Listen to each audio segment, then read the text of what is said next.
A 5-year-old boy mysteriously disappeared on his way to the school bus stop, leaving his family and community in panic. But just 3 days later, his own father made a shocking discovery hidden inside a trailer on their property that would haunt him forever. What seemed like a tragic end was actually just the beginning of a decades-long mystery.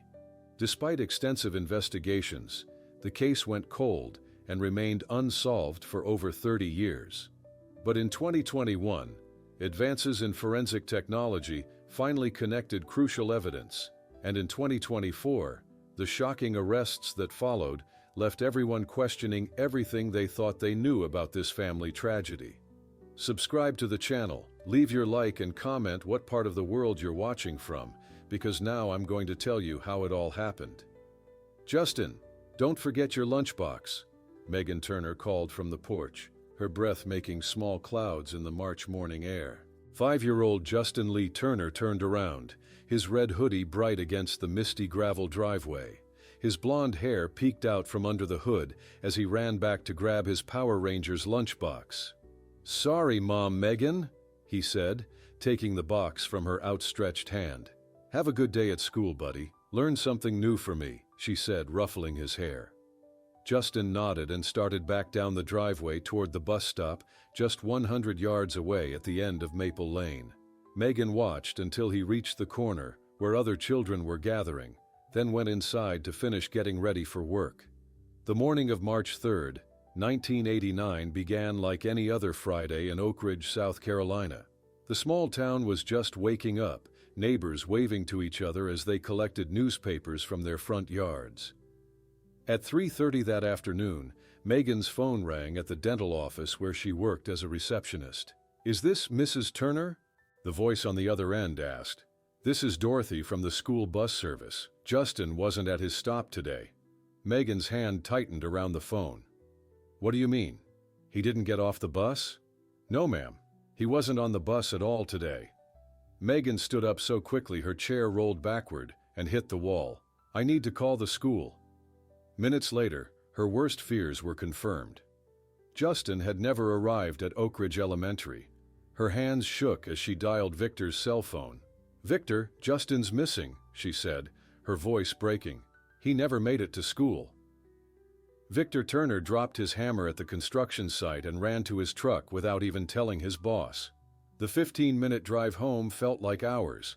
When he pulled into their driveway, a police car was already there. Officer Robert Daniels stood in the living room, notebook in hand.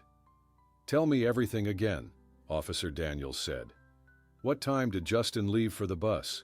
7:25, Megan said, twisting her wedding ring around her finger. "I watched him walk down the driveway. He had on his red hoodie and was carrying his Power Rangers lunchbox." "And you're sure he reached the bus stop?" Officer Daniels asked. Megan's voice faltered. "I saw him reach the corner. There were other kids there." Victor paced the living room, running his hands through his thinning blonde hair. "We need to be out there looking for him. He could be hurt somewhere." By 5 o'clock, neighbors were gathering in the Turners' front yard. Police had already searched the house, the backyard, and the old storage trailer that sat behind their modest home. "We'll form search teams," Police Chief Thomas Wilson announced to the crowd. "Team 1 will take the woods behind Maple Lane. Team 2, check the creek area." As darkness fell, flashlights bobbed through the trees surrounding the neighborhood. Volunteers called Justin's name until their voices grew hoarse. Inside the Turner home, the phone rang constantly. Victor answered each call, hope in his eyes that quickly faded. No news yet," he kept saying. "Yes, please keep looking." At 9:30, Officer Daniels returned to the house. "Mr. Turner, we need to call Justin's mother, his biological mother." Victor's jaw tightened. "Angela? She's in Ohio. She needs to know," Officer Daniels insisted. Victor nodded reluctantly and dialed a number he rarely called. The conversation was brief and tense. "Justin is missing," he said flatly. "No, they haven't found him yet." After hanging up, Victor told Megan, "She's catching the first flight tomorrow." Megan wrapped her arms around herself. "What do we do now?" "We keep looking," Victor said, grabbing his jacket again. "I'm going back out there." As midnight approached, most searchers had gone home, promising to return at first light. Victor and Megan sat at their kitchen table, a photo of Justin between them.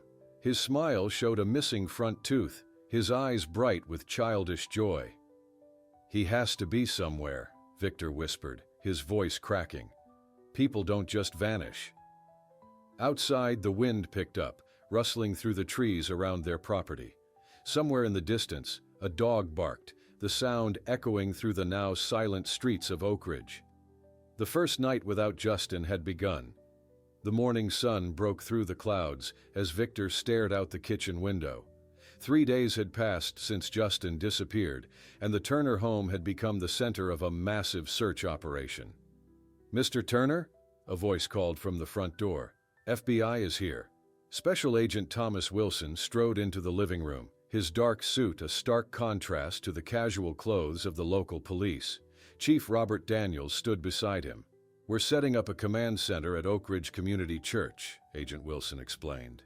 "I need to ask you both some more questions." Megan nodded, her eyes red from crying. "Whatever helps find Justin."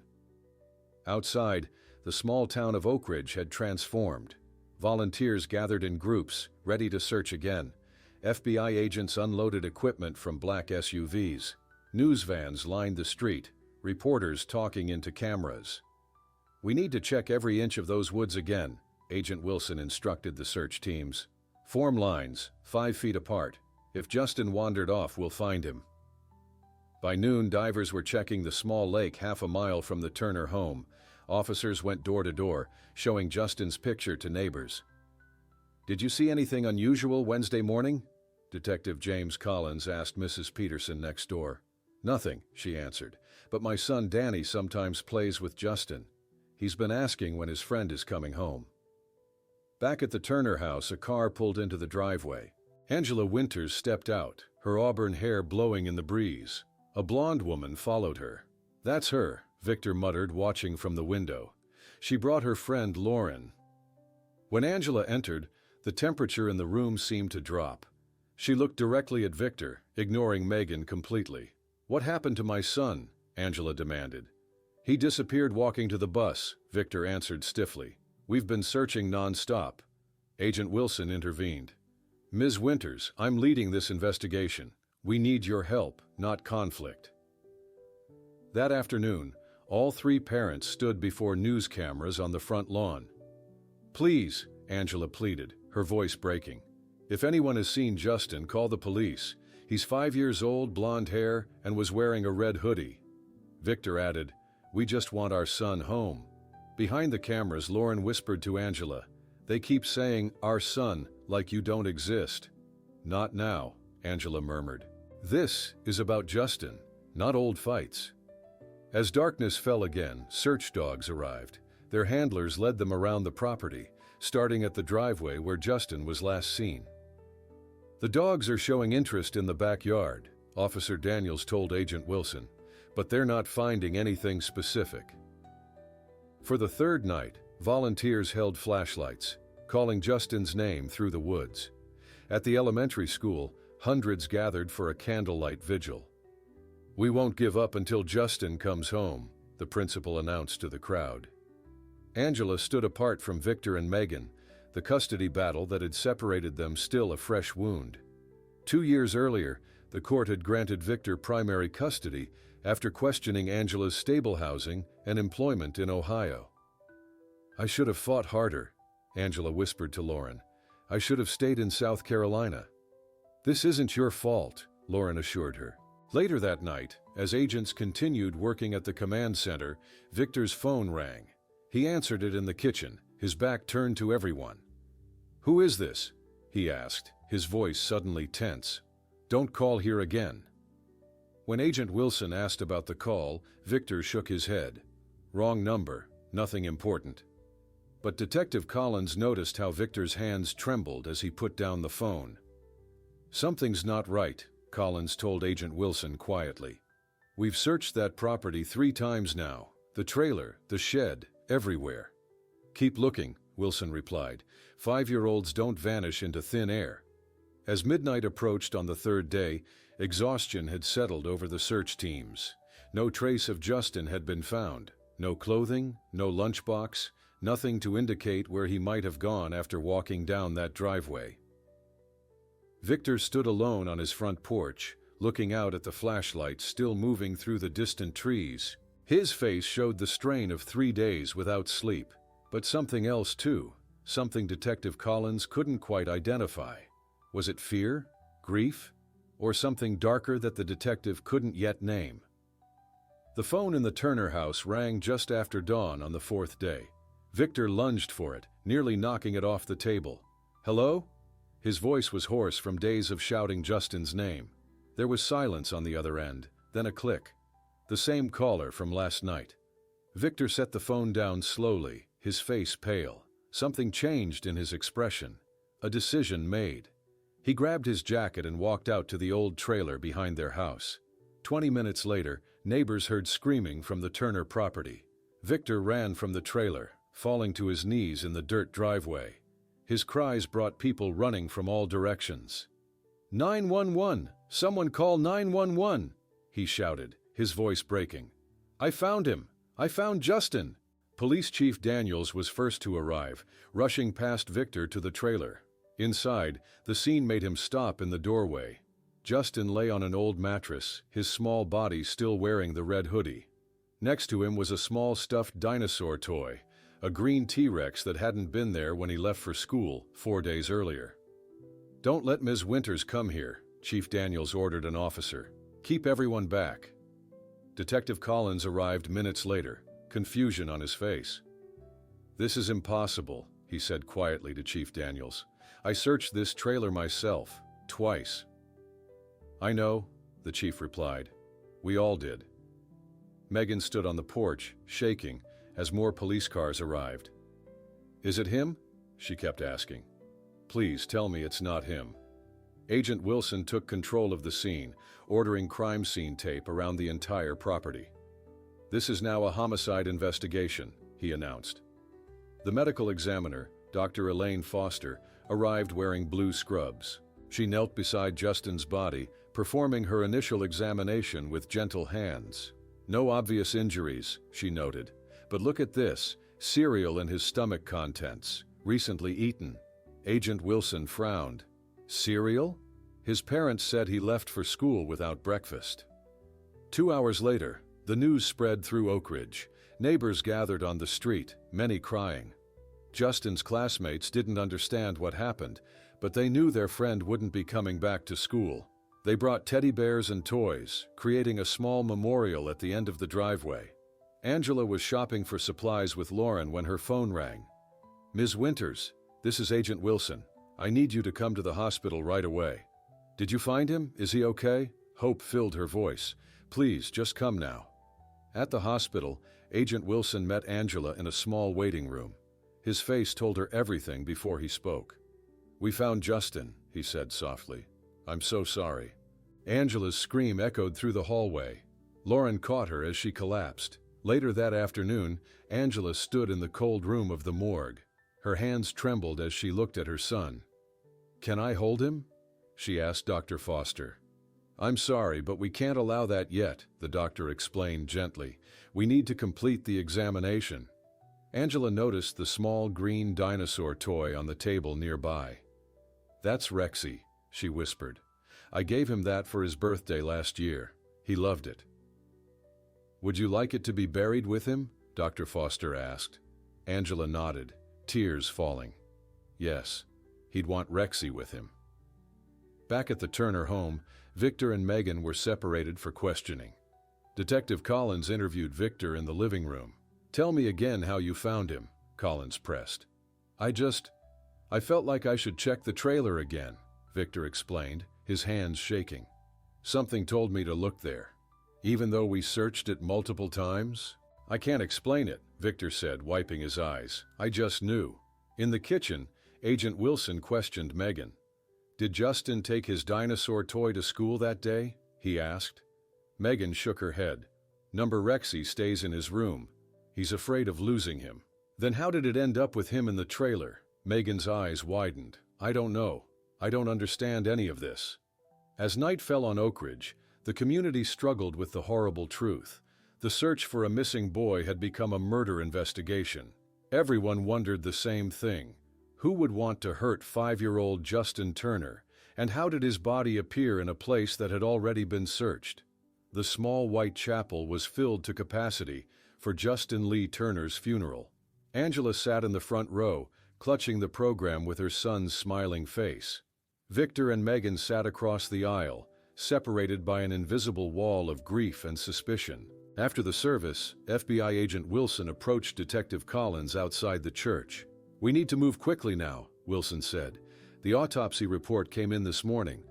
Back at the police station, Dr. Foster spread photographs across the table. "Cause of death was asphyxiation," she explained, pointing to marks on Justin's neck. "But there's something else. See these faint marks on his wrists and ankles? He was restrained with something, possibly duct tape." Detective Collins leaned closer. "Any signs of struggle?"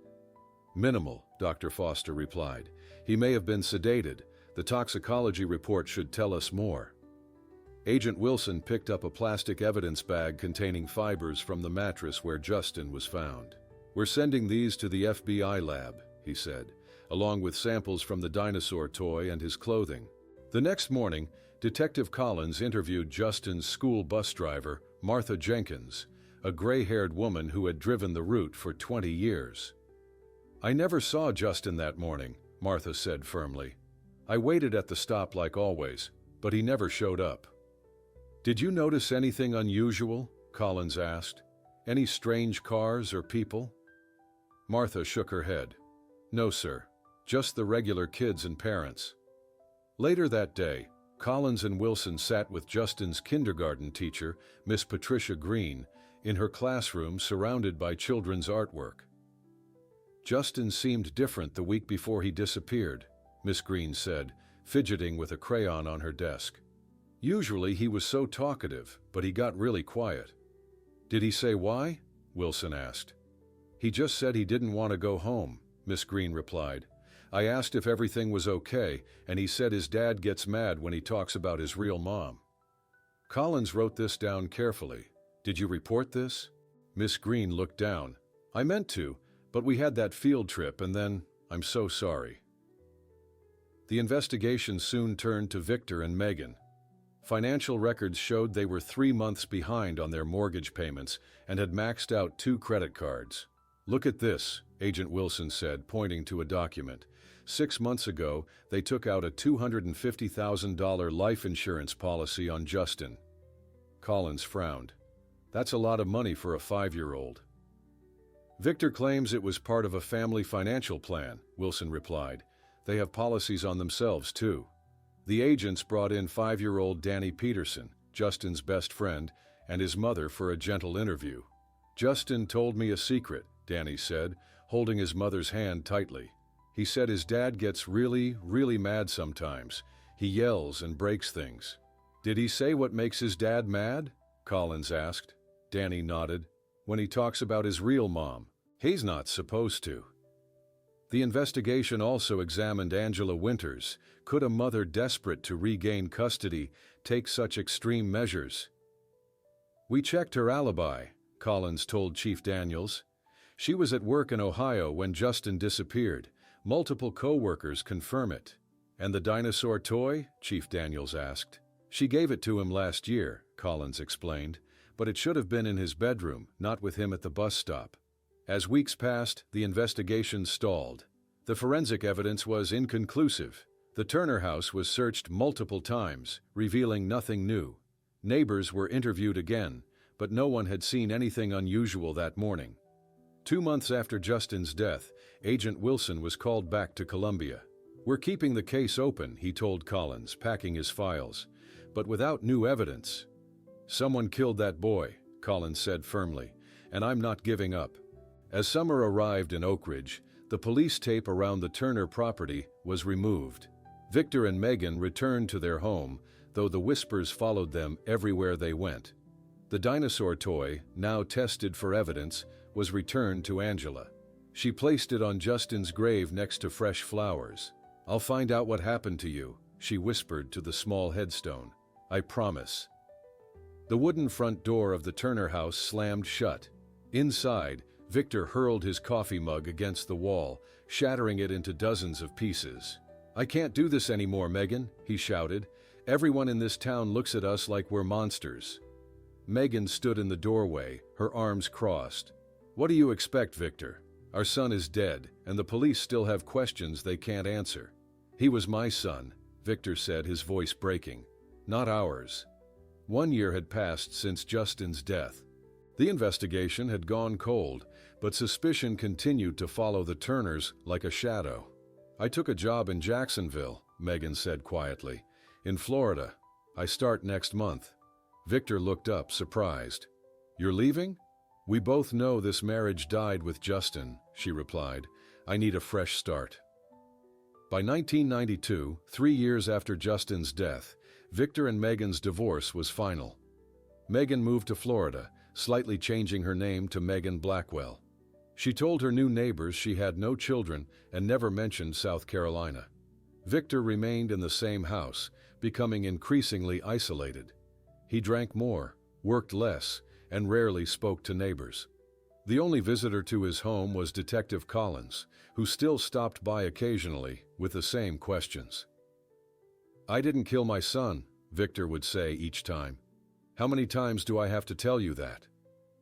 Meanwhile, in Columbus, Ohio, Angela Winters sat in a small office surrounded by missing children posters. A woman with gray hair entered with coffee. "The foundation paperwork is approved," the woman said. "The Justin Lee Turner Memorial Foundation is officially registered." Angela nodded, looking at Justin's photo on her desk. "Now we can help other families with DNA testing for cold cases." "Do you think it will help find who killed Justin?" the woman asked. "I have to believe it will," Angela replied. "Otherwise, what's the point of any of this?" 2 years later, Angela married David Mitchell, a kind man who understood her grief. They had a daughter named Emily, but Justin's memory remained strong in their home. A special shelf held his photos and Rexy, the dinosaur toy that had been found with him. On Emily's 5th birthday, Angela broke down crying while cutting the cake. "I'm sorry," she told her husband later. "She's the same age Justin was when he died. I couldn't help thinking about it." In Oak Ridge, the community slowly healed, though parents became more protective. No children walked to bus stops alone anymore. Justin's elementary school planted a red maple tree in his memory. In 2005, 16 years after Justin's death, a new officer joined the Oak Ridge Police Department. Sarah Morales, fresh from the academy, became fascinated by the Turner case during her training. "I remember when it happened," Chief Daniels told her. "I was just starting out myself. Detective Collins never gave up on finding who killed that boy." "Is the case still open?" Sarah asked. "Technically, yes," the chief replied, "but without new evidence." On the 10th anniversary of Justin's death, journalist Kevin Barnes wrote a long article for the Charleston Post and Courier. The headline read, "The Boy in the Red Hoodie, 10 Years of Questions." The article raised new concerns about the original investigation. Why had the body been missed in earlier searches? How did the dinosaur toy get there? What about the cereal in Justin's stomach? Danny Peterson, now 15 years old, read the article in his bedroom. That night, he had the same nightmare he'd had since age 5, Justin calling his name from inside the old trailer, but Danny couldn't open the door to help him. In Jacksonville, Megan Blackwell now worked as an office manager. She had dyed her hair blonde and wore colored contact lenses. Her new husband knew nothing about her past life or the boy whose photos she had burned before leaving South Carolina. At Justin's grave, Victor sometimes appeared late at night. The groundskeeper reported seeing him talking to the headstone, sometimes angry, sometimes crying. "I'm sorry, buddy," Victor whispered one night, placing a small toy car on the grave. "I'm so sorry." In 2010, 21 years after Justin disappeared, Angela received a plain white envelope with no return address. Inside was a single sheet of paper with typed words. "I know what really happened to your son." Angela's hand shook as she dialed the number for Detective Collins, who had never stopped looking for Justin's killer. "I think someone's finally ready to talk," she said. Detective Sarah Morales placed the dusty box labeled Turner, Justin, 1989 on her desk. After 21 years, the cardboard had yellowed at the edges. She carefully removed the lid, revealing stacks of interview transcripts, photographs, and evidence logs. "I was starting to think you'd forgotten about us down here in cold cases," said Lieutenant Richards from the doorway. Sarah looked up from the box. "This one's been on my mind since I joined the force, the little boy in the red hoodie." "Justin Turner," Lieutenant Richards nodded. "Collins worked that case until the day he retired. Never solved it." "That's why I requested it," Sarah said, pulling out a faded photograph of a smiling 5-year-old boy. "I think with modern technology, we might find something everyone missed." The next morning, Sarah drove to the retirement community where former Detective Collins now lived. The 80-year-old man welcomed her with a firm handshake. "Justin Turner," Collins said when Sarah explained her visit, "that case haunted me for 30 years. I always believed the parents were involved somehow." "The father or the stepmother?" Sarah asked. Collins shook his head. "Could have been either, could have been both. Victor became a drunk after it happened. Megan ran off to Florida, changed her name slightly. Guilty conscience, maybe." "I'd like to revisit all the evidence with new testing," Sarah explained. "DNA technology has come a long way since 1989. "Good luck," Collins said. "And when you talk to Angela Winters, tell her I never stopped trying." Sarah spent the next week retracing the steps of the original investigation. She visited the Turner house, now owned by a family named Mitchell, who were renovating the property. "The trailer where they found him is long gone," Mrs. Mitchell explained, walking Sarah through the backyard. "But it sat right over there." Sarah stood on the spot trying to imagine the scene. The bus stop was just down the road. Yes, at the corner. They put a small memorial bench there a few years ago. That afternoon, Sarah tracked down Justin's school bus driver, now in her 80s, but with a crystal-clear memory. "I remember that morning like it was yesterday," Martha Jenkins said. "I waited at that stop like always. Justin never showed up. Such a sweet little boy." "Did you notice anything unusual that day?" Sarah asked. "Just that Victor's truck was gone earlier than normal. He usually left for work after the bus came." Sarah made a note of this detail that hadn't appeared in the original reports.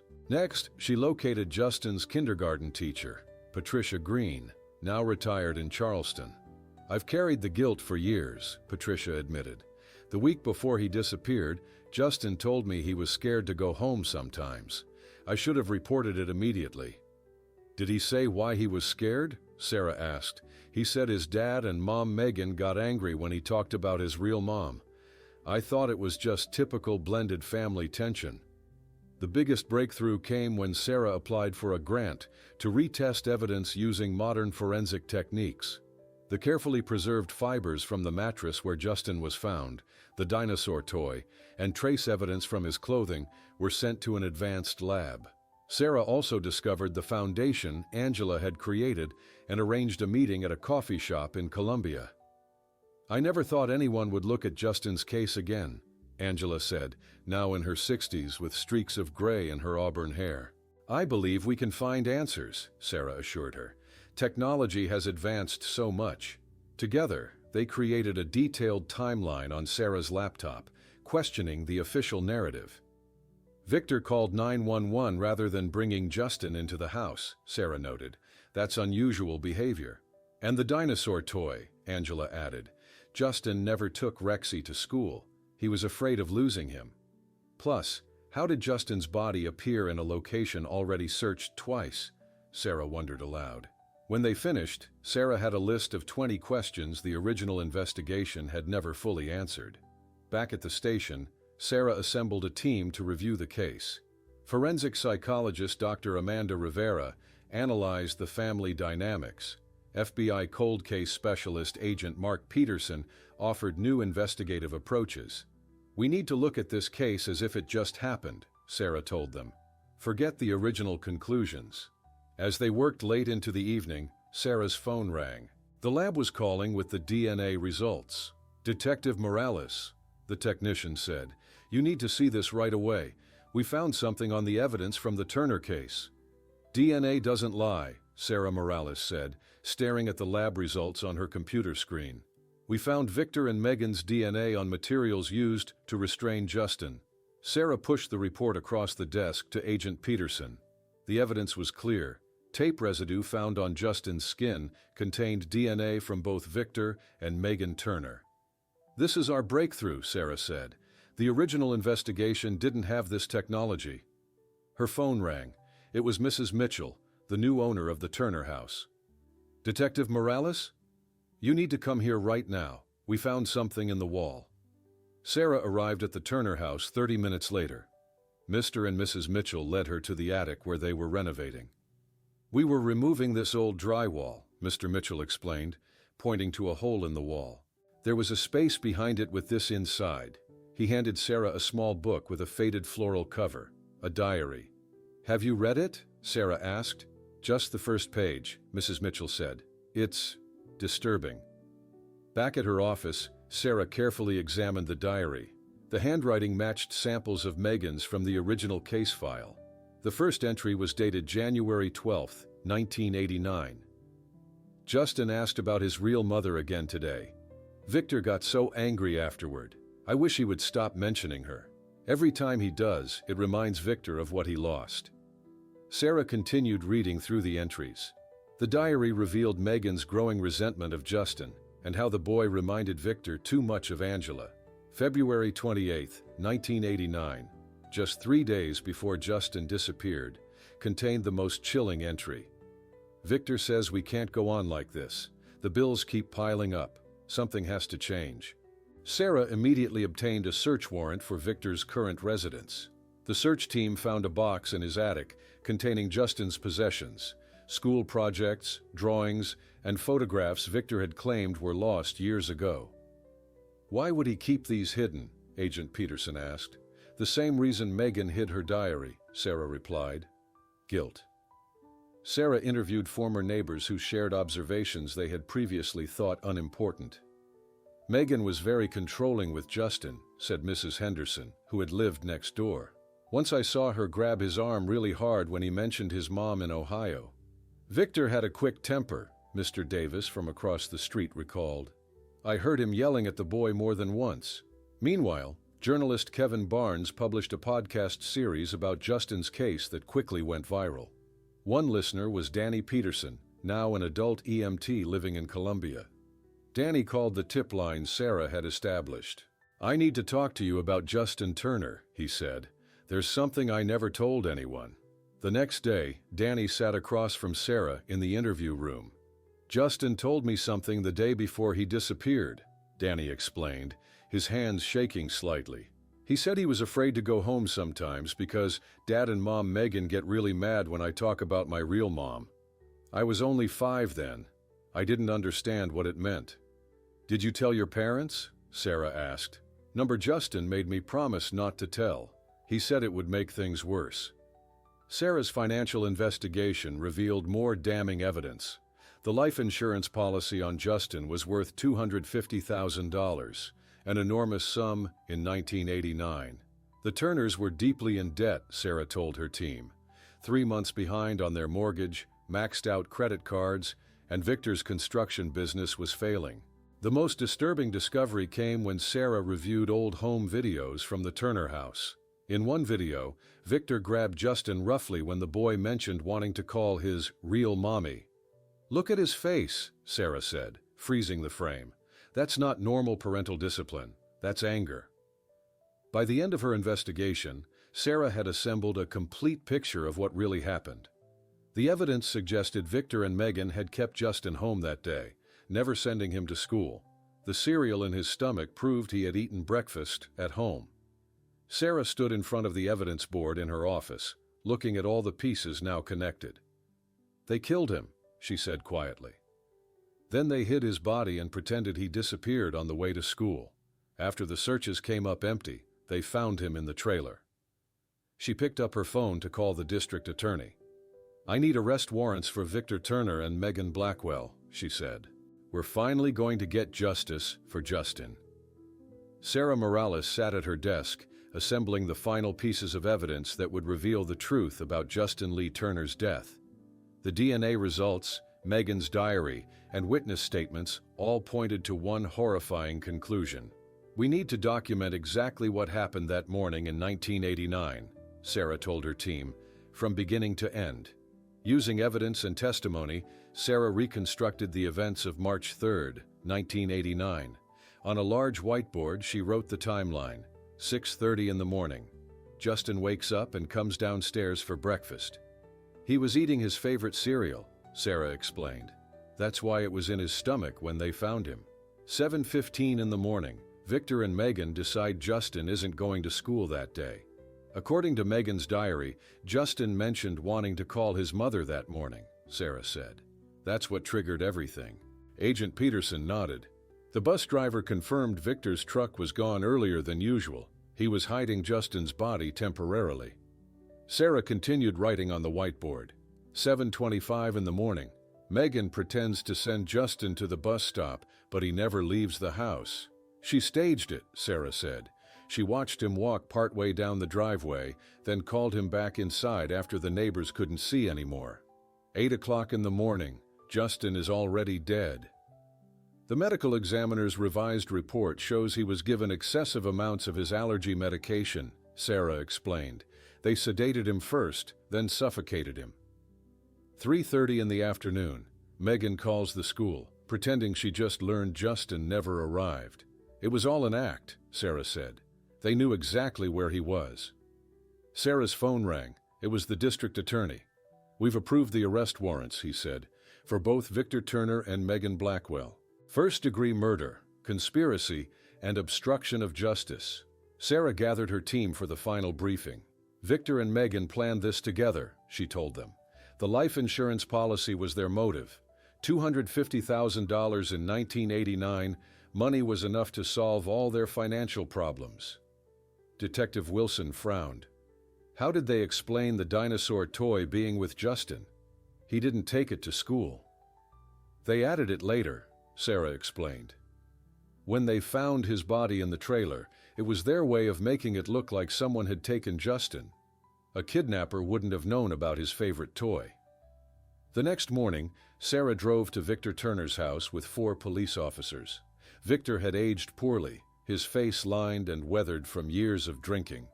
When Sarah showed him the warrant, he didn't seem surprised. 32 years, he muttered.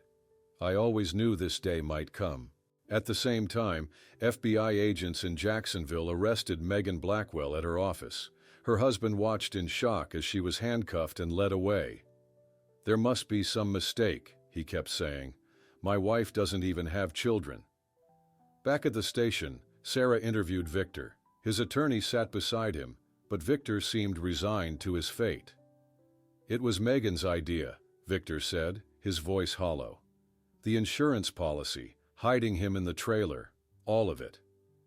But you went along with it, Sarah replied. Victor stared at his hands. We were drowning in debt. And Justin. He kept talking about Angela, wanting to live with her. Megan said we'd be better off without him. In Florida, Megan told a different story to FBI agents. Victor was violent, she claimed. He would get so angry when Justin mentioned his real mother. That morning, he lost control completely. I was too afraid to stop him. Sarah reviewed both statements with her team. They're turning on each other, she said, but the evidence tells the real story. They did this together. The next day, both Victor and Megan were brought back to South Carolina. News cameras captured their arrival at the courthouse for their first appearance. Angela Winters sat in the front row, watching as the people who killed her son finally faced justice. She clutched a small green dinosaur toy in her hands. When the judge asked for pleas, both defendants said the same word, not guilty. But Sarah knew the truth would prevail. The evidence was too strong, the story too clear. After 32 years, Justin Lee Turner would finally have justice. The courtroom fell silent as Victor Turner and Megan Blackwell entered in handcuffs. Their orange jumpsuits stood out against the dark wood panels of the Berkeley County Courthouse. Angela Winters sat in the front row, clutching her daughter Emily's hand. All rise for the Honorable Judge William Peterson, the bailiff announced. Television cameras captured every moment of the first hearing. Outside, reporters crowded the courthouse steps. The arrest of 2 suspects in a 32-year-old murder case had drawn national attention. The defendants are charged with first-degree murder in the death of Justin Lee Turner, the prosecutor stated. We ask that they be held without bail. Victor's attorney argued for release. My client has lived in Oak Ridge for over 60 years. He's not a flight risk. Megan's lawyer made similar claims. Mrs. Blackwell has a husband and career in Florida. She will return for all court appearances. Judge Peterson shook his head. Bail denied for both defendants. This case has waited 32 years. We won't risk any further delays. As the defendants were led away, Megan turned toward Victor. This is your fault, she hissed. You should have gotten rid of that diary. Guards separated them quickly, but Sarah Morales had witnessed the exchange. She noted it in her case file.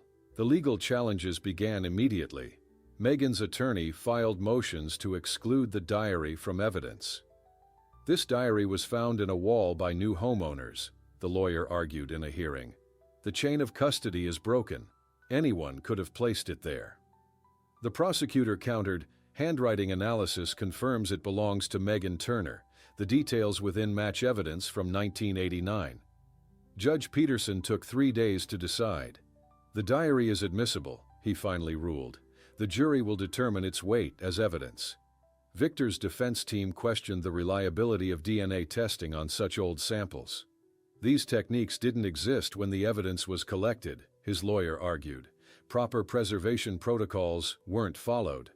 Modern forensic science can account for degradation, the prosecutor responded.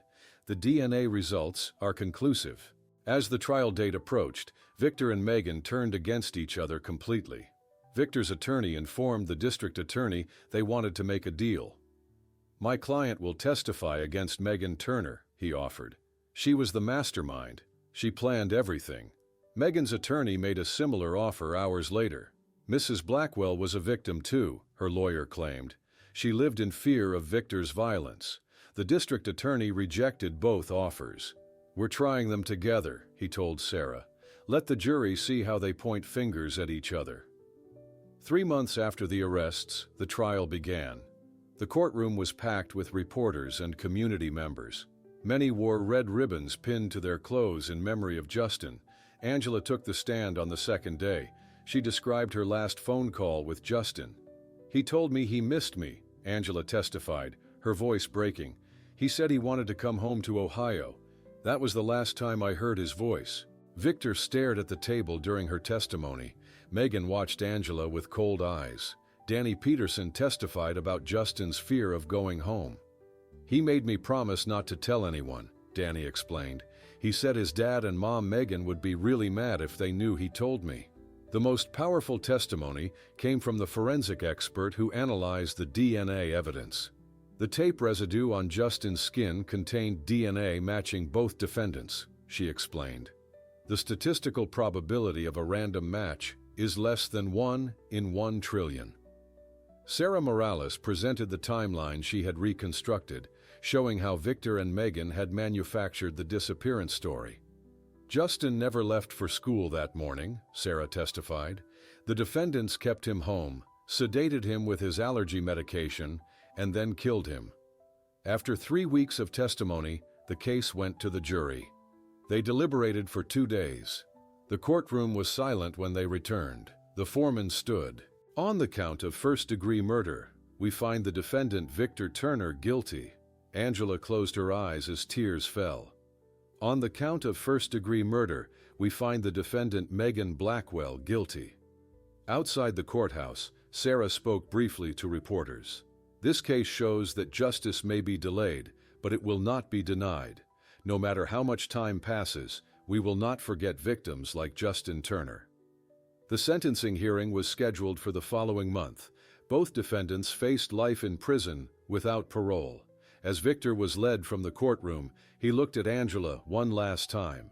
"I'm sorry," he whispered. But his words came 32 years too late.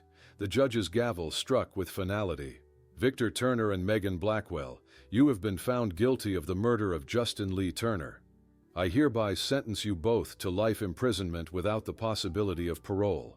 Angela Winters watched as the two people responsible for her son's death were led away in handcuffs. After 32 years, justice had finally arrived. Outside the courthouse, reporters surrounded Angela and Detective Sarah Morales. "What will you do now?" a journalist asked Angela. "Remember my son," she replied simply. "That's all I've ever wanted to do." 1 week later, the community of Oak Ridge gathered at the elementary school. Workers had just finished installing a new sign, Justin Turner Elementary School. Principal Davis addressed the crowd. "Today we honor a little boy who never got to grow up. Justin's memory will live on as children learn and play here." Angela stood beside Sarah as red ribbons were tied around every tree on the school grounds. The color matched Justin's favorite hoodie. "Thank you for not giving up," Angela told Sarah, squeezing her hand. "I just followed the evidence," Sarah replied. "Your foundation made it possible with the DNA funding." Later that afternoon, Angela and Sarah visited Justin's grave together. Angela placed fresh flowers beside the headstone and a new green dinosaur toy. "I kept the original Rexy in a box all these years," Angela explained. "It was evidence for so long. But I think Justin would want a new one here." Sarah nodded. "Cases get solved when people don't forget. Your foundation has helped so many families find answers." 27 cold cases solved with our DNA grants, Angela said. "Each one is a family that knows the truth now." As they walked back to the car, Sarah's phone rang. It was Danny Peterson. "I've made a decision," Danny told her. "I'm applying to the police academy next month. What happened with Justin's case, it made me realize I want to help other families get answers." "You'll make a great officer," Sarah said, smiling. Back in her office, Sarah packed up the Justin Turner files. The case was officially closed, but its impact continued to spread. The police department had established new protocols for missing children investigations based on lessons learned from Justin's case. That evening, the Mitchell family held a small gathering in their backyard, the same property where the Turner house once stood. They had created a beautiful garden on the spot where the trailer had been found. "We wanted something good to grow here," Mrs. Mitchell explained to Angela, who they had invited to see it. "A place of life, not death." Flowers bloomed in bright colors around a small stone bench.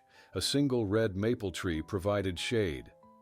"It's perfect," Angela said softly. "Justin would have loved this." The next morning, Sarah received a package at the police station. Inside was a box of Justin's possessions that had been held as evidence: his Power Rangers lunchbox, the red hoodie, and a handmade Mother's Day card that had never been delivered. Sarah drove to Angela's hotel to give her the items personally. "These belong with you now," Sarah said, handing her the box. Angela lifted out the small card. In childish handwriting it read, "I love you all the way to the stars." Tears filled her eyes. "He made this for me, but never got to give it to me." "He'd be proud of you," Sarah said, "of everything you've done in his name."